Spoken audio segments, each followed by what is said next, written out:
علی بھائی آج کا آخری سوال ہے، آپ نے ایک ویڈیو میں سنن ابی داؤد کی حدیث نمبر 4656 کے تحت سیدنا عمر فاروق رضی اللہ تعالیٰ عنہ کی ایک پیش گوئی کا ذکر کیا جس کے مطابق سیدنا عثمان واقعی خلیفہ بھی بن گئے۔ اس پیش گوئی کو ہم سیدنا عمر فاروق کی کرامت کہیں گے یا کشف اور علم غیب سے تعبیر کریں گے؟ دیکھیں، اس ٹاپک کے اوپر میں نے جستہ مختلف مقامات پہ گفتگو کی ہے۔ جب بھی میں نے یہ حدیث بیان کی ہے سنن ابی داؤد کی 4656، تو اس کے ساتھ بھی میں نے تشریح میں یہ بتائی تھی کہ یہ علم الغیب، یہ کشف والا معاملہ نہیں ہے۔ سیدنا عمر کی اسیسمنٹ آپ کہہ لیں، اور اللہ تعالیٰ نے آپ کے ذریعے وہ کرامت والا معاملہ اس اعتبار سے کر دیا، ان کو خود تو نہیں پتہ تھا۔ اگر ان کو یہ پتہ ہوتا کہ ان کے بعد سیدنا عثمان نے ہی خلیفہ بننا ہے تو وہ 6 رکنی کمیٹی تو نہ بناتے، ڈائریکٹ حضرت عثمان کو ہی کر دیتے۔ صحیح بخاری میں آتا ہے نا کہ سیدنا عمر کو جب زخم لگا تو انہوں نے 6 رکنی کمیٹی بنائی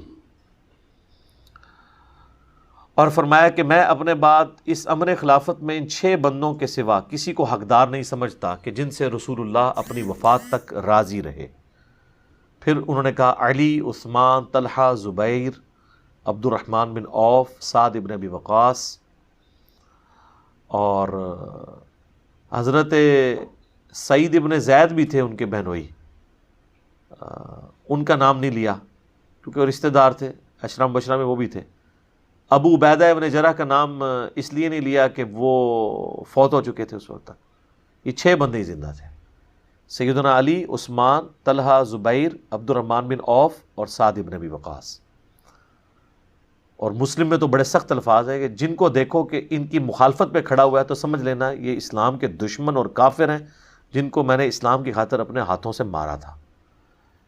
تو کمیٹی بنانے کا مقصد یہی تھا، ورنہ وہ ڈائریکٹ حضرت عثمان کو اگر نامزد کرنا چاہتے تو وہ خود بھی کر سکتے تھے۔ تو یہ جو ابو داؤد کی حدیث ہے نا 4656، اس میں الفاظ یہ ہیں کہ سیدنا عمر نے ایک کوئی کرسچن پادری تھا، اس کی طرف پیغام بھیجا اور اس کو بلوایا اپنے دور خلافت میں اپنے پاس، اور کہا کہ بتا تیری کتابوں میں میرے بارے میں کیا پیش گوئی لکھی ہوئی ہے، پروفیسی کیا موجود ہے؟ وہ تو قرآن میں موجود ہے۔ سورہ الفتح کی آخری آیت محمد رسول اللہ والذین معہ اشداء علی الکفار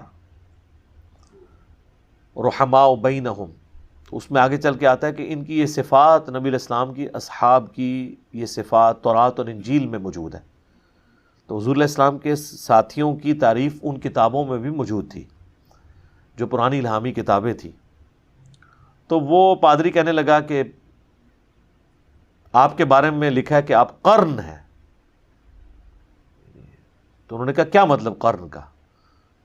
تو وہ کہنے لگا کہ ایک مضبوط آہنی دیوار ہیں آپ، اور یہ بات بالکل ٹھیک ہے۔ بخاری مسلم میں حدیث ہے میری امت اور فتنوں کے درمیان دروازہ عمر ہے، جب اسے توڑ دیا جائے گا تو میری امت پہ فتنے شروع ہو جائیں گے۔ ہم سیدنا ابو بکر اور عمر کی خلافت کو خلافت محفوظہ سمجھتے ہیں۔ حضرت عثمان و علی کی خلافت بھی خلافت راشدہ ہے، لیکن وہ خلافت مفتونہ ہے، فتنوں کا دور ہے۔ اصل میں جو گولڈن پیریڈ ہے نا خلافت کا، وہ حضرت ابو بکر اور عمر کی خلافت ہے رضی اللہ عنہما۔ خود حضور جب کہہ رہے ہیں کہ عمر کے بعد فتنے شروع ہو جائیں گے، تو اس حدیث کے تحت اس کا کرن کہنا وہ بالکل درست تھا۔ پھر انہوں نے پوچھا کہ اس کے بعد جو خلیفہ آئے گا، اچھا یہ حدیث جو ہے نا ابو داؤد کی، اسے شیخ البانی اپنے منہج کی غلطی کی وجہ سے ضعیف کہتے ہیں، لیکن حدیث بالکل سونے کی مہر صحیح حدیث ہے۔ شیخ زبیر صاحب نے دارالسلام کی آپ ابو داؤد کھولے، اس پہ صحت کا حکم لگایا، اسی لیے ہم نے کربلا والے ریسرچ پیپر میں اس حدیث کو ڈالا ہے۔ تو انہوں نے پوچھا کہ اس کے بعد جو خلیفہ ہوگا، ان کا خلیفہ تو نیک ہوگا لیکن اپنے رشتہ داروں کو نوازے گا، وہ اس میں اقربا پروری ہوگی۔ یہ نیگیٹو اقربا پروری نہیں ہے، وہ تالیف قلب کے لیے بنو امیہ کو انہوں نے ساتھ اٹیچ کیا، لیکن ظاہر ہے کہ حضرت عمر کی پالیسیز تو یہ نہیں تھی، اور اس پالیسی کا اہتمام نہیں ہو سکا تو پھر اس کے نیگیٹو رزلٹ بھی سامنے آئے۔ تو اس پہ حضرت عمر کی زبان مبارک پہ یہ الفاظ جاری ہوئے خدا عثمان پر رحم کرے، خدا عثمان پر رحم کرے، خدا عثمان پر رحم کرے، 3 دفعہ فرمایا۔ اس میں نے کہا تھا کہ یہ حضرت عمر کی اسیسمنٹ تھی جو واقعی کرامت کے طور پہ ظاہر ہوئی، کیونکہ ان کے دماغ میں پلاننگ ہوگی نا کہ میں 6 رکنی کمیٹی بناؤں گا اور ہو سکتا ہے وہ حضرت عثمان پہ متفق ہو جائے، لیکن کوئی کلیئر کٹ تو چیز نہیں تھی موجود. تو یہ کوئی کشف نہیں تھا ان کو ہوا، ان کی اسیسمنٹ تھی. قریبی لوگ جانتے ہوتے ہیں کہ کسی شخص کی عادتیں کیا ہے. اس حوالے سے میں نے کربلا والے ریسرچ پیپر میں کئی ایک احادیث بھی شامل کی ہیں. حضرت عثمان کا جو اپنے رشتہ داروں کے ساتھ نرمی والا رویہ تھا حضور کی مبارک زندگی میں بھی، اور اس کی وجہ سے ان کو بعد میں کیا نقصان اٹھانا پڑا، وہ آج ٹاپک نہیں ہے. آپ میرے یوٹیوب پہ ویڈیو دیکھ سکتے ہیں سیدنا عثمان کی شہادت کے اصلی اسباب. ایک تو جعلی اسباب کہتے ہیں نا، عبداللہ بن سبا تھا، وہ بعد میں آیا ہے، وہ حضرت علی نے اسے قتل کروایا ہے. حضرت عثمان کے گورنر بنو امیہ کے جو تھے، ان کے اپنے گورنر، وہ ان کی شہادت کا سبب بنے. ان کی غلط پالیسیز اور ایٹیچیوڈ جو تھا گورنروں کا. تو وہ 3 دفعہ ان کی زبان سے یہ الفاظ نکلے. باقی اگر کوئی کہتا ہے یہ ان کا کوئی کرامت اس حوالے سے ہے کہ ان کو کشف ہو گیا تھا، تو یہ غلط ہے. صحیح بخاری میں کتاب الشہادات چیپٹر میں حدیث موجود ہے. سیدنا عمر کہتے ہیں جب تک رسول اللہ ہم میں موجود تھے تو وحی کے ذریعے بھی ہم کسی کے دل کے اعتبار سے، اس کی زبان کے اعتبار سے فیصلہ کر دیتے تھے. اللہ وحی کے ذریعے اپنے نبی کو بتا دیتا تھا.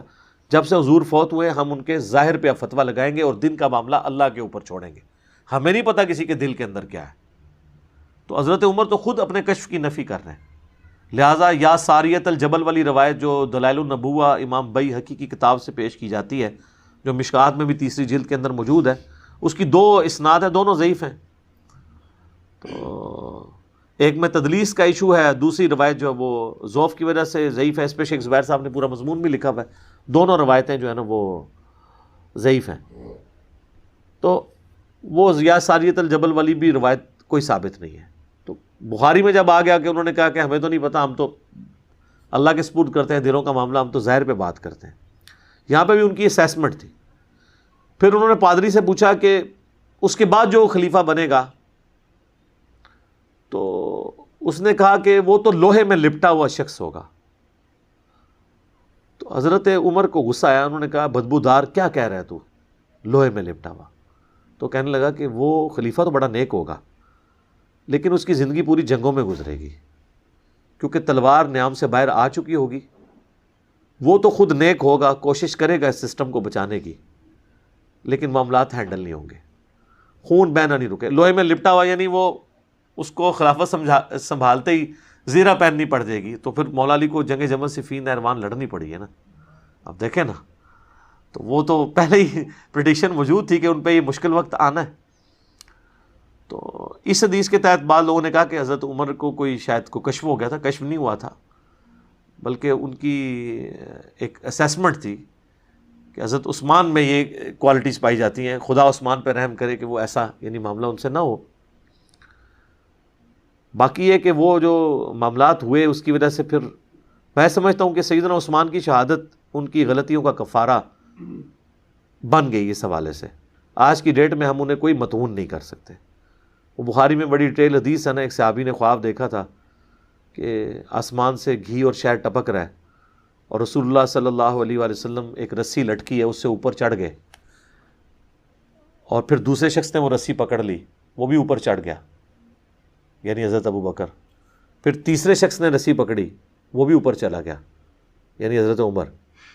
پھر جب چوتھے شخص نے رسی پکڑی، یعنی حضرت عثمان، تو رسی ٹوٹ گئی. پھر حدیث میں الفاظ ہیں اس رسی کو اس کے لیے جوڑ دیا گیا، تو وہ بھی اوپر چڑھ گیا. تو یہ تکلیفوں والا تو معاملہ تھا نا. بخاری مسلم میں حدیث ہے، نبی علیہ السلام ایک باغ میں ایک کنویں کی منڈیر پہ بیٹھے ہوئے تھے، تو باغ کے دروازے پہ دستک ہوئی. وہ باغ آپ کا نہیں تھا، کسی صحابی کا تھا. آپ نے فرمایا جو کوئی بھی ہے نا اس کو جنت کی بشارت دے دو. دروازہ کھولا تو حضرت ابو بکر. تو انہوں نے کہا رسول اللہ نے آپ کے لیے جنت کی بشارت دی ہے. تو حضرت ابو بکر آئے، نبی علیہ السلام نے ان کو دائیں طرف بٹھا لیا اس کنویں کی منڈیر پہ. تھوڑی دیر بعد پھر دستک ہوئی. بخاری مسلم کے الفاظ ہیں، نبی علیہ السلام فرمایا اب بھی جو آیا نا اس کو جنت کی بشارت دو. دروازہ کھولا تو حضرت عمر، حضور علیہ السلام نے ان کو اپنے بائیں طرف بٹھا لیا. تیسری دفعہ جب دستک ہوئی تو آپ فرمایا اب جو آیا نا اسے بھی جنت کی بشارت دو، لیکن ان مصیبتوں اور تکالیف کے ساتھ جو اسے پہنچیں گی. دروازہ کھولا تو حضرت عثمان تھے. یعنی حضور کو یہ بتایا گیا تھا کہ ان کے ان کے آخری وقت میں ان کو ان آزمائشوں سے گزرنا پڑے گا۔ تو اس صحابی نے حضرت عثمان کو کہا کہ میں آپ کے لیے جنت کی بشارت ہے، لیکن حضور نے کہا ان تکلیفوں کے ساتھ جن سے آپ کو گزرنا پڑے گا، ان فتنوں اور آزمائشوں کے ساتھ۔ تو ان کا میں اللہ کی پناہ میں آتا ہوں ان آزمائشوں کے اگینسٹ۔ تو آزمائش تو ٹال نہیں سکتے جو اللہ نے مقدر کی ہے۔ تو راوی کہتے ہیں کہ دائیں بائیں تو جگہ ختم ہو چکی، تو حضور کے سامنے حضرت عثمان آ کے بیٹھ گئے۔ تو راوی حدیث کہتے ہیں میں نے اس کی تعبیر یہ کی ہے کہ ابو بکر اور عمر حضور کے ساتھ دفن ہوئے ہیں، اور حضرت عثمان کی قبر جو ہے نا حضور کے قبر اطہر کے بالکل سامنے ہے، بقیع غرقد میں۔ ایگزیکٹلی آپ حضرت عثمان کی قبر پہ کھڑے ہونا، بالکل ناک کی سیدھ میں، روضہ شریف کی سیدھ میں ہے، وہ گنبد خضرا کے نیچے قبر مبارک ہے نا، ایگزیکٹلی وہاں پہ موجود ہے۔ تو ان آزمائشوں کا تو یہ نہیں پتہ تھا کہ انہیں گزرنا پڑے گا۔ جامع ترمذی میں حدیث ہے، نبی علیہ السلام کے پاس سے ایک شخص گزرا جس نے سر پہ چادر اوڑھی ہوئی تھی، تو آپ نے اس کی طرف اشارہ کر کے فرمایا کہ فتنوں کے دور میں یہ شخص حق پر ہوگا۔ تو وہ صحابی کہتے ہیں میں نے دیکھا تو وہ حضرت عثمان تھے، تو میں نے حضرت عثمان کا چہرہ حضور کی طرف کر کے میں نے کہا کہ حضرت عثمان کے بارے میں آپ نے بات کی، تو آپ نے فرمایا ہاں۔ پھر ترمذی میں حدیث ہے کہ حضرت عثمان نے کہا کہ مجھ سے رسول اللہ نے ایک عہد لیا تھا، میں اپنے اس عہد کے اوپر قائم ہوں، حتیٰ کہ میں مر جاؤں، رسول اللہ کے پاس ملاقات کے لیے پہنچ جاؤں۔ وہ عہد یہی تھا کہ اس تکلیف سے تمہیں گزرنا پڑے گا، صبر کرنا۔ بخاری مسلم میں حدیث ہے کہ مسلمان کو کوئی بھی دکھ، درد یا اندیشہ بھی پہنچتا ہے نا، اس کے اگینسٹ بھی اللہ تعالیٰ اس کے گناہوں کو معاف کر دیتا ہے۔ تو سیدنا عثمان سے بحیثیت انسان جو کوئی اجتہادی خطا ہوئی، تو ان کی شہادت ان کی ساری خطاؤں کے اوپر، ان کی پہلے کی زندگی، اسلام کے لیے قربانیاں، 3 موقع پہ جنت کی بشارت ترمذی میں جو آیا، ایک دفعہ کنواں اللہ کی راہ میں خیرات کیا، ایک دفعہ مسجد نبوی کے لیے زمین خیرات کر دی، ایک دفعہ غزوہ تبوک کے موقع پر کتنے جہاد میں جانے والے لوگوں کو سامان دیا۔ یہ سب چیزیں ان کی زندگی میں بہت بڑی قربانی ہے۔ اس کے علاوہ اشرم مبشرہ والی حدیث میں جنت کی بشارت الگ سے موجود ہے۔ اس سے بھی بڑھ کے میں جو سعادت سمجھتا ہوں ذو النورین ہونا، کہ نبی علیہ السلام کی اپنی 2 حقیقی بیٹیوں کا یہ کے بعد دیگرے ان کے عقد میں آنا، یہ بہت بڑے فضائل ہیں۔ اس کے اگینسٹ کسی کی زندگی میں 2-4 جگہ پہ کہیں پہ بحیثیت انسان کچھ مس ہینڈلنگ ہو، تو اس کی زندگی کو آپ 0 سے ملٹیپلائی نہیں کر سکتے۔ اب مولا علی کی طرف آ رہے ہیں، اسی حدیث میں جو آیا کہ وہ لوہے میں لپٹا ہوا ہوگا۔ یہ بھی سیدنا علی کے لیے ایک مشکل وقت تھا کہ ان کو بڑھاپے میں جا کے 60 سال کی عمر میں جا کے تلوار اٹھانی پڑ گئی دوبارہ سے، جب داڑھی بھی سفید ہو چکی ہے۔ جنگ جمل صفین نہروان لڑنی پڑ گئی۔ المستدرک الحاکم میں، سنن نسائی الکبریٰ کے اندر، دونوں کتابوں میں، اور مسند احمد میں، تینوں کتابوں میں یہ حدیث ہے کہ نبی علیہ السلام اپنی ایک زوجہ محترمہ کے گھر سے ایک دفعہ نکلے تو پیدل چلتے ہوئے آپ کا جوتا ٹوٹ گیا، تو آپ نے اپنے مبارک جوتی جو ہے حضرت علی کو گانٹھنے کے لیے دی۔ تو حضرت علی ایک جگہ بیٹھ کے اس کو سیدھا کرنا شروع ہو گئے، تو حضور علیہ السلام تھوڑے قدم آگے جا کے ایک درخت کے نیچے آپ رک گئے، اور راوی کہتے ہیں ہمارے اندر ابو بکر عمر بھی موجود تھے اس وقت۔ تو نبی علیہ السلام نے ہم سے فرمایا کہ دیکھو اللہ تعالیٰ نے مجھے قرآن کے ساتھ مبعوث کیا، اس قرآن کی تنزیل کی خاطر ایز اے لاسٹ ریزارٹ مجھے اپنے قبیلے کے لوگوں قریش کے ساتھ جنگیں کرنی پڑی۔ بدر و احد کس کے ساتھ کی ہے؟ خندق قریش مکہ کے ساتھ۔ یعنی کبھی حضور کی خواہش تو نہیں تھی کہ اپنے رشتہ داروں پہ تلوار اٹھاتے، لیکن قرآن کی خاطر۔ پھر آپ نے فرمایا تم میں ایک ایسا شخص بھی ہے جسے قرآن کی تفسیر اور تعبیر کی خاطر مسلمانوں کے خلاف تلوار اٹھانا پڑے گی۔ اب یہ بڑی عجیب بات ہے کہ مسلمانوں کے خلاف تلوار۔ صحابہ کہتے ہیں ہم بڑے شوق سے متوجہ ہوئے کہ وہ شخص کون ہوگا جو حضور کا کام کرے گا حضور علیہ السلام کے بعد۔ تو سیدنا ابوبکر نے کہا انا یا رسول اللہ، کیا وہ خوش نصیب میں ہوں؟ آپ فرمایا نہیں۔ حضرت عمر نے کہا میں ہوں؟ فرمایا نہیں، بلکہ وہ شخص ہے جو میری جوتیاں گانٹ رہا ہے۔ تو صحابہ کہتے ہیں ہم فوراً سیدنا علی کے پاس پہنچے ان کو بشارت دینے کے لیے کہ آپ کے لیے اتنی بڑی بشارت ہے کہ آن دا بہاف آف پروفٹ، جس طرح رسول اللہ نے کافروں کے خلاف تلوار اٹھائی تھی قرآن کی تنزیل کے لیے، آپ مسلمانوں کے خلاف تلوار اٹھائیں گے قرآن کی تعبیر اور تفسیر کے لیے۔ جو سورۃ الحجرات میں آیا کہ اگر مومنوں کا کوئی گروہ باغی ہو جائے اس کے خلاف قتال کرو یہاں تک کہ وہ واپس آ جائے. اس کی تفسیر آپ نے بننا ہے. تو سیدنا علی مسکرا پڑے. انہوں نے اس طریقے سے رسپانس کیا کہ صحابہ کہتے ہیں ہم سمجھ گئے کہ حضرت علی کو یہ بات پتہ ہے کہ انہوں نے یہ کام کرنا ہے, حضور نے ان کو یہ بشارت دی ہوئی ہے. تو اس کے تحت حضرت علی ہی کے دور میں جنگ جمل صفین نہروان ہونی تھی, اور چوتھا خلیفہ حضرت علی نے ہی بننا تھا. پہلے دوسرے اور تیسرے خلیفے کے موقع پر تو یہ جنگیں آئی بھی نہیں ہے نا. جس وقت ڈیوٹی تھی وہ اسی وقت انہوں نے پوری کرنی تھی نا. تو وہ پھر ڈیوٹی انہوں نے اپنی پوری کی ہے. اللہ تعالیٰ نے جو نبی الاسلام نے ان کے ذمہ کام لگایا تھا وہ کیا پورا. اچھا, اب یہ حدیث جو ہے نا ان کے گلے پہ بڑی اٹک جاتی ہے, کیونکہ اس کے ساتھ پھر وہ ابو داؤد ترمذی ابن ماجہ کی حدیث ہے, علیکم بسنتی و سنت الخلفاء الراشدین المہدیین, تم پر میری سنت اور میرے خلفاء راشدین کی سنت لازم ہے. اس کے تحت تو یہ حضرت ابو بکر کے خلاف کھڑے ہونے والے بھی باغی, حضرت عمر کا دور تو مسلمانوں میں کوئی ان کے خلاف کھڑا نہیں ہوا. منکرین زکوٰۃ والا ایشو حضرت ابو بکر کے دور میں ہی ٹیکل ہو گیا. حضرت عثمان کے خلاف بھی بلوائی آئے, وہ بھی مسلمان تھے, تو اس دور میں بھی ہم حضرت عثمان کو حق پہ مانتے ہیں.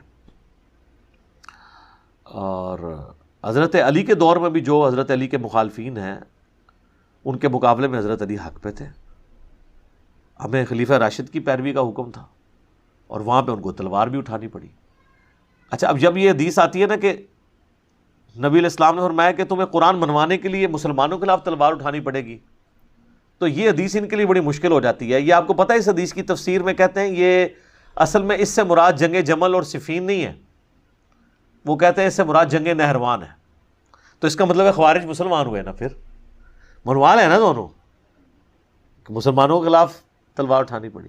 حالانکہ حقیقت یہ ہے کہ فئۃ الباغیہ یہ تینوں گروہ ہیں, کیونکہ صحیح بخاری میں 2812 نمبر حدیث ہے 2812 کہ عمار کو ایک باغی جماعت قتل کرے گی. فئۃ الباغیہ, عمار ان کو اللہ اور جنت کی طرف بلائے گا اور وہ جماعت اس کو دوزخ کی طرف بلا رہی ہوگی. یہ راوی کے الفاظ نہیں ہیں سر, یہ رسول اللہ کا فرمان ہے صلی اللہ علیہ وآلہ وسلم. ٹھیک ہے جی.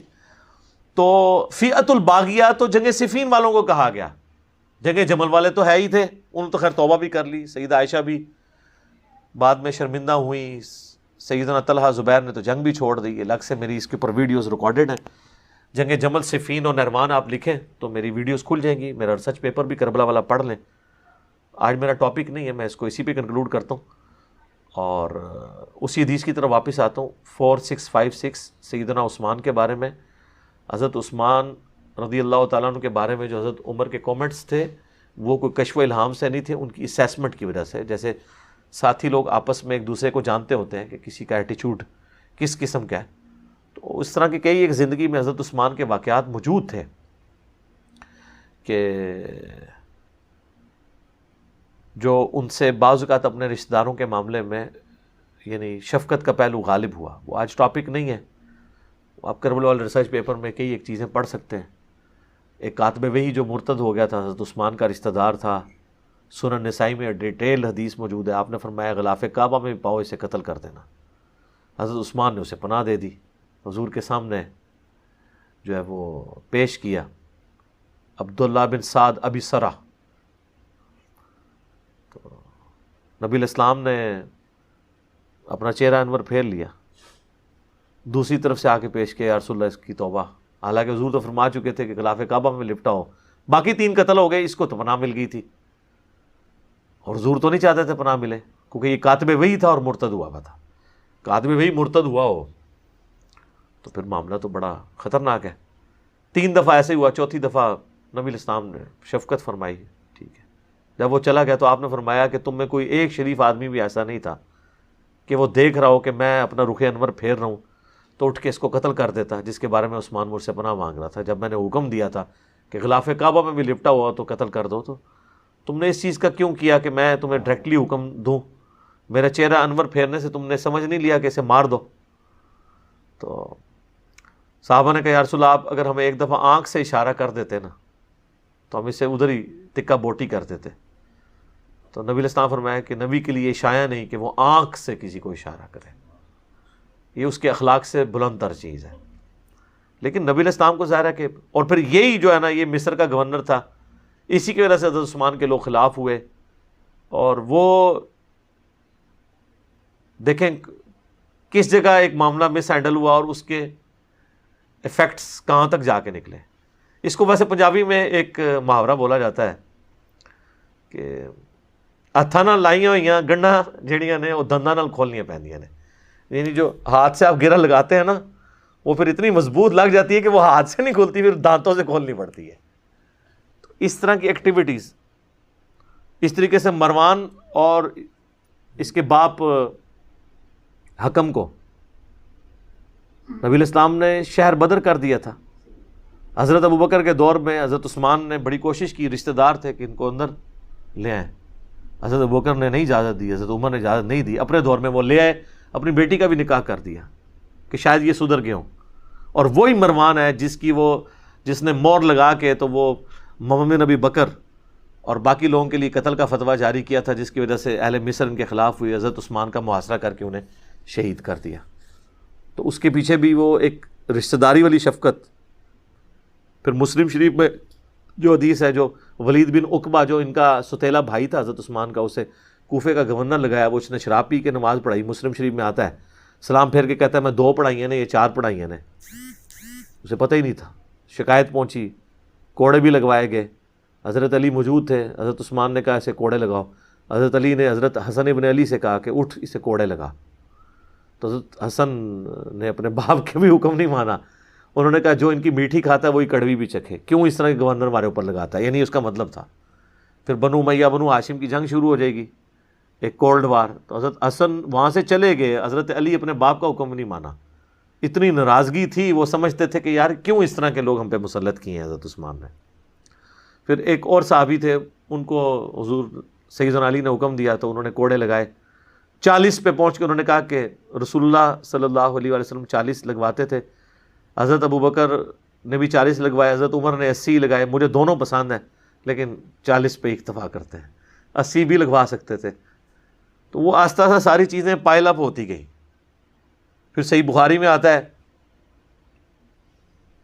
کہ حضرت عثمان کے گورنروں کی شکایت جب حضرت علی کے پاس آئی کہ یہ مال غنیمت کو اس طریقے سے تقسیم نہیں کرتے, تو حضرت علی نے اپنے بیٹے محمد بن حنفیہ کو, جو حنفیہ نامی عورت سے ایک دوسرا بیٹا تھا, اس کو بھیجا ایک نبی علیہ السلام کی تحریر دے کے کہ جاؤ عثمان کو کہو کہ اپنے گورنروں کو اس تحریر کے مطابق حکم دیں کہ وہ مال غنیمت تقسیم کریں.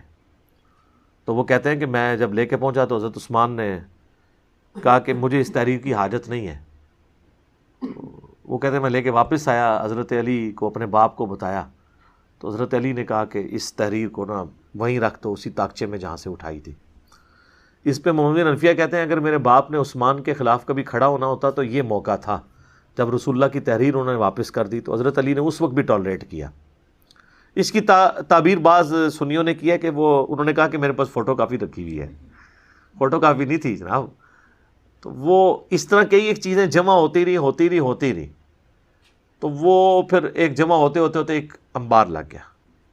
تو وہ پھر آزمائشیں جو ہے نا وہ آئیں. ایک تلخ حقیقت ہے اس بارے میں, یعنی مولانا مودودی رحمہ اللہ تعالیٰ نے خلافت الملوکیت میں قلم اٹھایا ہے, اس کے اوپر بڑا جذباتی کومنٹس کیے ڈاکٹر اسرار صاحب رحمہ اللہ تعالیٰ نے. تو جذباتیت کو سائڈ پہ رکھ کے علمی بات کریں کہ یہ جو کچھ حقائق ہیں یہ تاریخ کی کتابوں میں نہیں ہے, حدیث کی کتابوں میں. جو میں نے کربلا والے ریسرچ پیپر میں بھی 5B میں آپ جا کے ahlsunnatpak.com سے ڈاؤن لوڈ کریں. ہماری اکیڈمی میں صبح 9 سے 5 بجے تک کال کریں, فری آپ کے گھر آ جائے گا. صرف TCS کے 300 آپ کو خرچہ ڈاک کا دینا پڑے گا. 032159000162 ہمارے اکیڈمی کا نمبر ہے. نماز کے اوقات میں بند رہتا ہے, صبح 9 سے شام 5 بجے تک آپ رابطہ کریں. تو یہ 12 کا پیکج, 3 اذکار کارڈ اور 9 ریسرچ پیپرز انکلوڈنگ یہ کربلا والا ریسرچ پیپر 200 احادیث والا, آپ کو یہ انشاءاللہ مفت ڈاک میں آ جائے گا. اردو میں اگر پڑھنا ہے, اگر آپ نے عربی میں, ہندی میں, انگلش میں پڑھنا ہے تو ویب سائٹ پہ اس کا PDF رکھا ہے, وہ آپ ڈاؤن لوڈ کریں. اردو والا بھی رکھا ہوا ہے, ڈاک میں ہم صرف اردو والا بھیجتے ہیں. ایک بات میں اس میں ایڈ کر دوں حضرت عثمان کے قاتلین کے حوالے سے کہ یہ جو مشہور کیا گیا نا وہ کو منافقین تھے. منافقین نہیں تھے, وہ مسلمان ہی تھے. صحیح بخاری میں 695 نمبر حدیث ہے کہ جب باغیوں نے مسجد نبوی پہ قبضہ کیا تو حضرت عثمان کو لوگوں نے آ کے شکایت کی کہ مسجد پہ فتنے کے امام کا قبضہ ہے، ہمیں نماز پڑھاتا ہے، ہمارے امام تو آپ ہیں، ہمیں خطرہ ہے کہ ہم گناہ میں مبتلا نہ ہو جائیں۔ تو حضرت عثمان نے کہا کہ نماز ہی مسلمانوں میں ایک نیکی کا کام ہے، نیکی کے کاموں میں ان کا ساتھ دو اور برائی میں ان سے الگ رہو۔ تو حضرت عثمان منافقین کے پیچھے کس طرح نماز پڑھنے کا کہہ سکتے تھے؟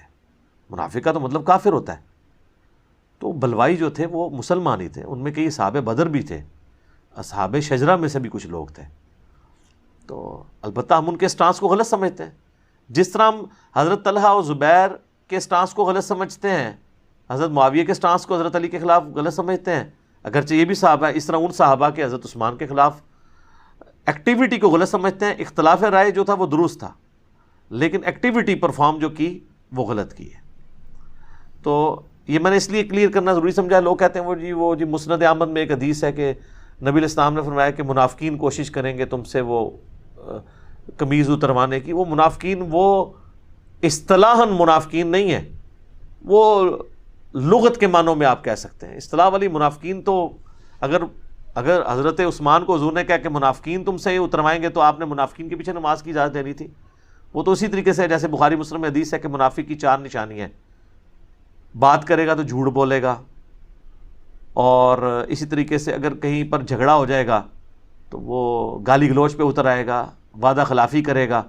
تو یہ تو ہمارے کئی کلموں کو مسلمانوں میں موجود ہیں، منافقوں والی صفت تو ہے نا، لیکن یہ اعتقادی منافق تو نہیں، عملاً منافق ہے نا، عقیدے میں تو مسلمان ہے۔